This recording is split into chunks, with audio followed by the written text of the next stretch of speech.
I get nervous when the camera's on. Of course I would put it on backwards. So many showers that were installed like 40 years ago could actually still be installed right now if they did any of this waterproofing. And honestly, even today, there are still people that install tile every single day that claim you do not need any waterproofing after they remove an entire shower that is completely water damaged. Mold buildup, subfloors rotted away. No joke, these guys will sit and blame the other installer instead of saying, hey, you know what?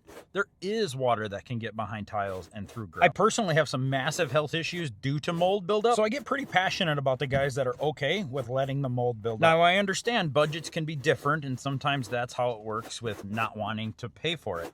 But if the installer itself is not installing it because they think they can do better, that's where you as the consumer has to be the educated consumer and has to know better. Again, I know that this stuff is not cheap. It is very expensive to do, but so is an entire bathroom remodel. Some of these bathroom remodels can be $20,000, $30,000. And obviously that's going to be much less if you're doing all the work yourself. It's about the longevity. And if you're going to do something, do it right. Because I can promise you, if you have to do it twice, it's going to be more expensive. This orange board that I installed is waterproof. But when I, of course, put the fasteners in, those spots aren't going to be waterproof, so we have to put over this membrane over top. I just buy a roll of this stuff. I think it's about 5.5 inches long, and I cut it to 5.5 by 5.5, and then I put them on every single one of the fasteners, but you also put it on the inside corners. The idea of the Schluter board and the waterproofing process entirely is so easy. Even just cutting the Schluter board, all you have to use is a utility knife. And now when I hit it with the sponge, what I'm doing is making sure that all of the extra thin set is removed, so when you go to put your tile on, you're not going to hit it and make a big bump or have an imperfection behind that tile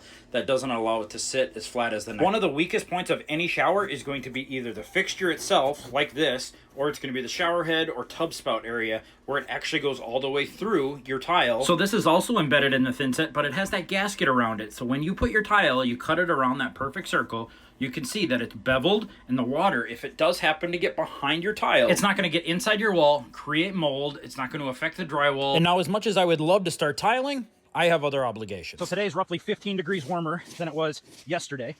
As you can see, we're still dressed like it's winter because it's still cold out, but I promise it's better than it was yesterday, and it's not raining. So rain, cold, and wind wasn't ideal. So we're gonna take advantage of it today, try to rake up the yard.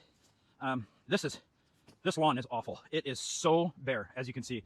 But we knew we didn't want to have to start doing all of the yard rehab until we got all the trees trimmed up. And as you guys saw, we trimmed up a lot of trees. So what we're gonna do is create a bunch of piles like this throughout the yard, rake as much as we can, at least try to make it look like it's cleaned out, and then we can start the lawn rehab. If you guys have any idea or any advice on where to start on a lawn like this, please drop it in the comments. We need to talk. Not only has this lawn not seen fertilizer in 30 years, but it also hasn't even seen the sun. The trees were so overgrown, and the majority of the year, there were inches of leaves that were piled on top of all the grass. I appreciate you guys.